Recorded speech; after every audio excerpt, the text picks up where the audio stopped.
A mí me parece que otra grande vertente es la reforma de Córdoba, ¿no? Un movimiento que aconteció en Córdoba en 1918.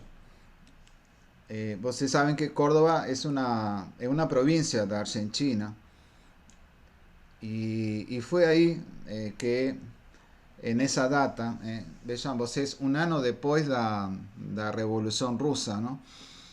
Un movimiento estudiantil protagonizó un movimiento de lucha que dio lugar, con algunas consignas, con algunas palabras de orden, que dio lugar a lo que algunos autores, y ahí en la bibliografía yo coloqué, denominan el surgimiento de la Universidad Latinoamericana, ¿no? Entonces, un poco, o que fue que aconteció en Córdoba, ¿no?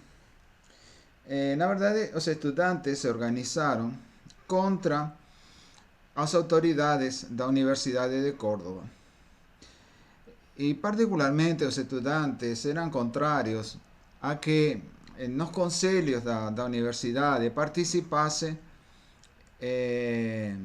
representantes da igreja. Eles entendiam que a universidade tinha que ser governada por los propios estudiantes y por los propios profesores.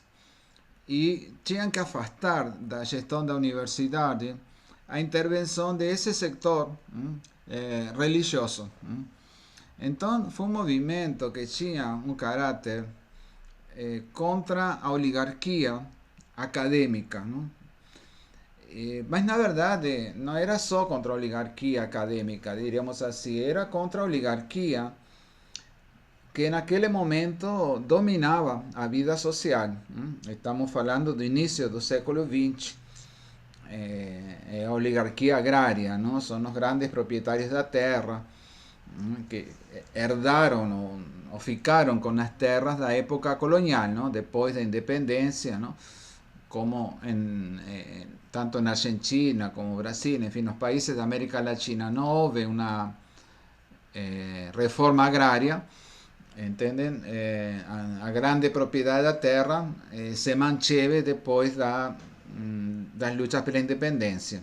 E esse grupo conformava uma oligarquia, não? Um grupo que dominava a vida política, a vida social, a vida econômica e também a vida cultural, em aliança com sectores da igreja.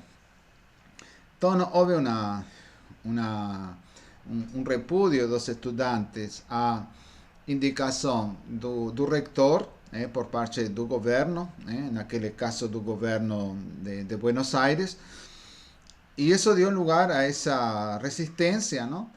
E a um famoso documento que os estudantes vão a publicar, onde sintetizam quais são suas demandas, que então ficou conhecido como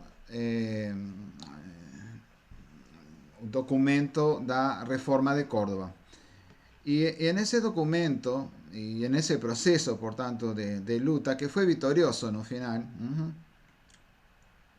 los estudiantes colocan algunas cuestiones que serían fundamentales para pensar las universidades, ¿no?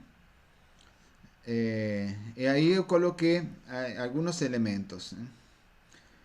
Un primer elemento, la idea de autonomía, ¿no? A universidade tem que se administrar por ela própria.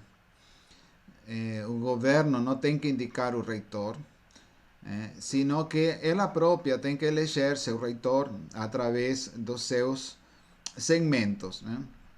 Dos estudantes, dos professores, dos técnicos, mas também pode ser da sociedade, entendem? Pode ser alguém que represente a sociedade, mas não que represente os sectores de poder, não? Não pode ser alguém que represente o setor agrário, não pode ser alguém que represente o clero religioso. Podem ser alguém que represente a sociedade, as demandas da sociedade, mas não demandas de grupos poderosos, compreendem? Por exemplo, só para que vocês vejam quem pode ser um representante da sociedade. Um representante da sociedade podem ser aqueles que já se formaram na universidade, compreendem? Aqueles que já passaram pela universidade e agora são profissionais, eles sim poderiam participar do governo. Eles poderiam ser um segmento, que poderia compor o governo da universidade. E nesse caso, esse segmento seria um segmento que expressa necessidades da sociedade, porque não são parte do público interno, o caso dos profissionais que já estão formados, não?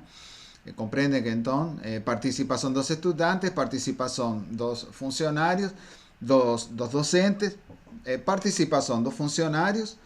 Eso no estaba tan claro, ¿entienden? La idea de que los técnicos irían a participar. Estaba claro que eran estudiantes, eran profesores y a sociedad que podría estar representada, por ejemplo, a través de aquellos que ya se formaron en la universidad, ¿no?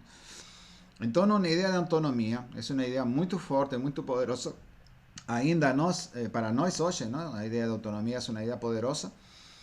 La idea de que el gobierno no tenga que interferir en la vida de la universidad, muito menos nos debates acadêmicos, indicando qual é a teoria correta, enfim, não? Sei que a universidade tem que se governar por si só. Faz parte dessa ideia da autonomia, como que complementa a ideia da autonomia, a ideia de cogestão. Ou seja, os estudantes queriam participar do governo, claro, entendem?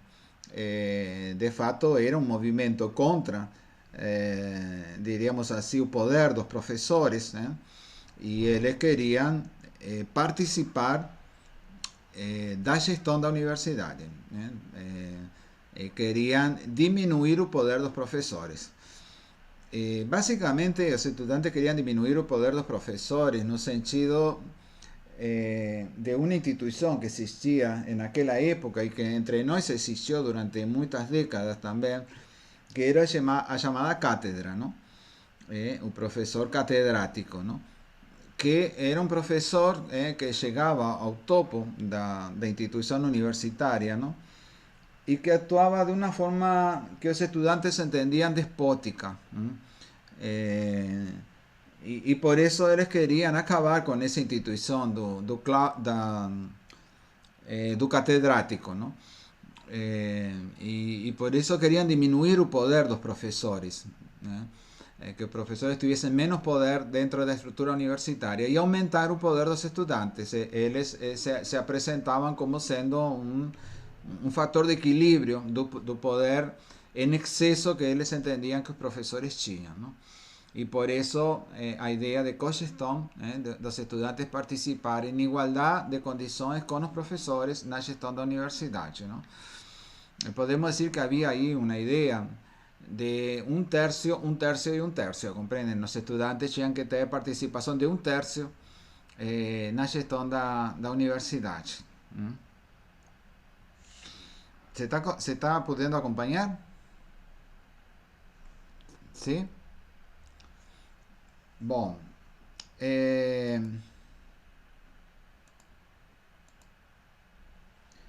Tá dando para acompanhar sim, professor. perfeito. E vejam o terceiro elemento que está aqui. Liberdade acadêmica e cátedra livre. Aí, vou ver se consigo explicar os dois elementos porque se complementam. Liberdade acadêmica é um direito do professor. O direito do professor ministrar aula com a perspectiva que ele entender que é a mais correta. A liberdade do professor de ministrar aula na perspectiva teórica que ele considera mais correta. E os estudantes defendiam essa ideia. Porque essa ideia estava complementada con otro instituto que está hablado ahí, que dice el Instituto de la Cátedra Libre. ¿Qué quiere decir cátedra libre y por qué complementa la idea de libertad académica? Cátedra libre quiere decir los estudiantes pueden pedir que esa disciplina sea administrada por otro profesor. ¿Comprenden? Un profesor tiene derecho a administrar una disciplina con la perspectiva teórica que él quiser. E ao mesmo tempo os estudantes têm direito a solicitar, né, que se abra a mesma disciplina, mas com outro professor, com outra perspectiva teórica. ¿Comprenden? Ese es su instituto de cátedra libre. ¿Comprenden cómo se complementan, no? El derecho del profesor de dar la perspectiva teórica que quiser es balanceado, ¿sabe? Equilibrado, pero el derecho del estudiante de decir que le quiere que otro profesor con otra perspectiva teórica ministre esa misma disciplina. Porque él quiere escuchar otra perspectiva teórica, diferente de aquella que está siendo colocada por aquel profesor. É evidente, compreendem que a reivindicação da cátedra livre por parte dos estudantes tinha aquela lógica que estamos falando desde o início, a lógica de diminuir o poder dos professores, ou de diminuir o poder de determinados professores, daqueles professores que eram os catedráticos, não? Aqueles que estavam no topo da estrutura docente, que os estudantes queriam tirar esses professores. Então, uma forma de enfraquecer... Desculpa, Sim. professor, desculpa te interromper. Eu acho que eu entendi errado. Quando você perguntou se eu estava conseguindo acompanhar, eu estou acompanhando a sua apresentação, mas você está com algum texto aberto? Se for o caso, eu não estou acompanhando, não. Estou com um módulo aberto. Vocês, isso. E no Moodle, a ver que vou mostrar o caminho que eu fiz. Tem um título que diz Aspectos Históricos. ¿Conseguiu ver? Dice Aspectos Históricos, Iluminismo, Reforma de Córdoba, Antecedentes, Impactos y Propuestas. Ahí está. Y a seguir tem un título que dice Inicios Históricos, que es un link. Si você coloca o mouse... Eso, você clica nesse link. Estou aí. Vai aparecer um pequeno texto que diz Inicios Históricos. Ok, já abri. Ahí está. Estoy olhando esa tela y estoy conversando olhando esa tela. Y en esa tela estoy... Eso, no 2.1, que dice Reforma de Córdoba 1918. Ahí está. Y estoy analizando los ítems que aparecen ahí. El primero, autonomía, cogestión, libertad académica y cátedra libre. Estamos en ese punto, libertad académica y cátedra libre.